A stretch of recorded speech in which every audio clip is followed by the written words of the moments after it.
10, which is the One Barnet Programme petition. Councillor Rams, Mr. Gowan.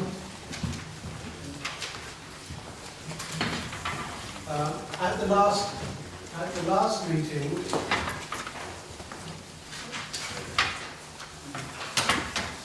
it was asked for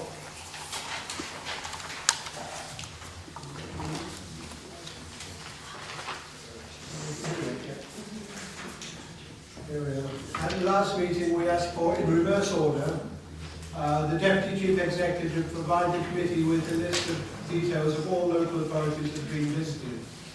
That document was presented by Mr. Travers. I will have some questions on that in a moment. That the committee requests the Mr. Travers to note the petition, the concerns of the petitioners and the reservations of the committee, as outlined in the report, in the minutes rather, and to refer it to the Cabinet member for response. And that the committee requests that the responsible Cabinet member, Councillor Rams, consider the concerns of the petitioners and the reservations of the committee and provide a formal response at the next meeting today. I think if we start with Councillor Rams and this formal response to the meeting today. Councillor Rams. Thank you, Chairman. If you excuse me, I will go through in some detail the responses to the points raised to Mr. Travers that were passed on to me for response. If you like, ask their questions at the end, or that's the best way. At the end, but if anybody has any urgent question that they want to raise, stick your hand up and we'll just is the sound system working? I wasn't at the meeting where... there you go. I was at the meeting that Mr. Travers spoke at. A number of points were highlighted to me that were raised by the committee, and I hope that I'll cover them all within this presentation. There's concern from the committee that the One Barnet programme is transferring public services to private sector companies. Now, that is one part of the overall process as a whole. It's not purely about outsourcing. We are working with shared services. Our legal services are being shared with Harrow. We're looking at local authority trading company in terms of our social care and our housing needs. We're working possibly as a joint venture with our DRS projects. There are some community-led projects. Our community coaches, which I've spoken about a number of times within Council 1 project, that's making a real difference to people's lives in Barnet. Some services are being brought back in-house to improve them. Our waste and street scene is an example of that. There's some sub-regional joint working, in our transport policy we're doing that. And there's partnership across the public sector with our community safety and health and social care services. So what we've really done in our One Barnet project is look at each service individually to find the best way to provide that service. And yes, some of that might be outsourcing, but that isn't purely what One Barnet is all about. Second issue that was raised to me was the issue of public consultation over the One Barnet project. We stood as a group, as a party on the last election on a bid to keep council tax frozen, and this is the means by which we are doing that. We stood by that pledge, and I haven't seen any other alternative proposals from any other parties that show means by which they can get down to zero council tax rise by not doing this project. Our budget consultation has run through all the budget options as over the last. Our budget consultation is run through all the budget options, which has included our NSCSO and DRS proposals. So these were covered in the last round of budget consultations, and look forward to the next 3 years. The budget consultation itself makes use of the website. It looks at Barnet first. It takes dialogue with key stakeholders and talks to businesses as well. So there has been a huge amount of consultation that has gone on. We are an elected representative democracy here. Not everything that is done is always detailed in every manifesto that's published. That's the way it works for national governments, for local governments.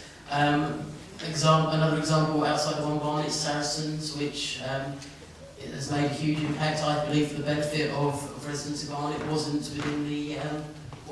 Wasn't within our manifesto, but this is the way we have, and you have the chance at the next election to hold us to account for the decisions that we will make.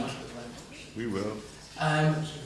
There's concern, I understand, about that a public sector comparator has not been carried out for all of the One Barnet projects.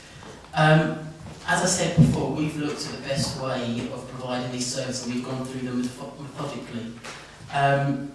It's standard practice for the business cases that we've produced and business cases have come here for scrutiny and to other places, that in-house options were one of the offers on the table. But excuse me, I think that is disingenuous of the cabinet member. Kathy, can you come to the chair? If you want Through to the chair, it's disingenuous. It was not. well, I disagree. Waste is a classic example of where that was an option and we've taken that option forward. But there are some services where this in-house option just isn't the way that we're going to be able to go forward, because of the huge investment that we're going to need into our services to improve them and to take them forward. NSCSO and DRS are classic examples of this. Where an outsourcing approach is recommended, we've updated the business case at that point with contract awards. So this originally allows us to confirm what we said at the beginning.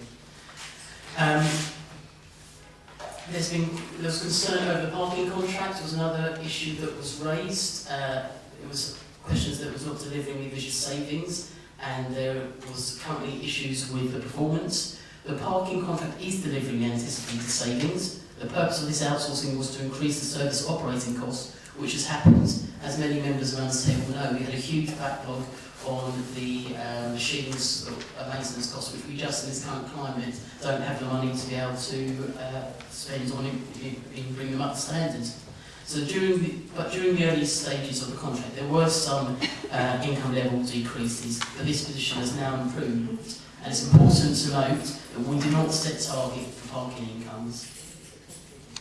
There was some concern that we'd be locking ourselves into a 10-year contract by these contracts. As a cabinet member who's responsible for the One Barnet process, I've seen that throughout the process where we are looking to outsource these contracts, there are a number of checks and balances put in place so that throughout the life of any contract we have the ability to change things, whether this would be, who knows, we would come forward for proposal for a joint venture or a direct outsource. There'll be benchmarking at measuring intervals throughout the contract, so that will allow us to adapt and improve the services and improve the relationship between whoever we contract out to be. Comprehensive review at certain stages throughout the process, whether this will be after 3 years or 7 years. And there'll be a change of protocol which is enshrined into the contract, which requires the provider to put forward options that will minimise any service deduction or increased cost as a result of a council requested change. These changes could be because of a change in law, or a change in policy of the council, or the change in budgets. So there'll be enough checks and balances and safeguards in place to enable anybody or anyone to be able to adapt the contract if needs be, and I think that's an important part of this whole process. Other concerns, I've been told of the concern that the council hasn't learned from similar initiatives elsewhere, but as was circulated to all members of the committee a couple of days ago, there's been extensive visiting of other boroughs who have done this, where it has been successful and where it hasn't been successful. There was concern that the original One Public Sector vision as outlined in the Future Shape agenda has not been realised.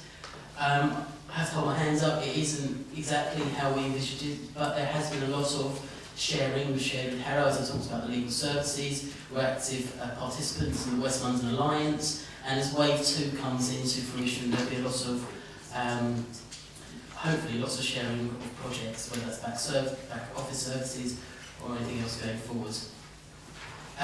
Finally, I think the last issue is the council will be unable to deliver a thin client model. As members are all aware, and those who civil general functions especially know that there's been a huge review and change in the way that the management structure has been put into place to be able to counsel all of this. and that will all go live before any project is enacted. I think there was general agreement at general functions and other places that this is a good way of taking things forward, and I believe that this will support the project as we go forward. Happy to take questions. Thank you.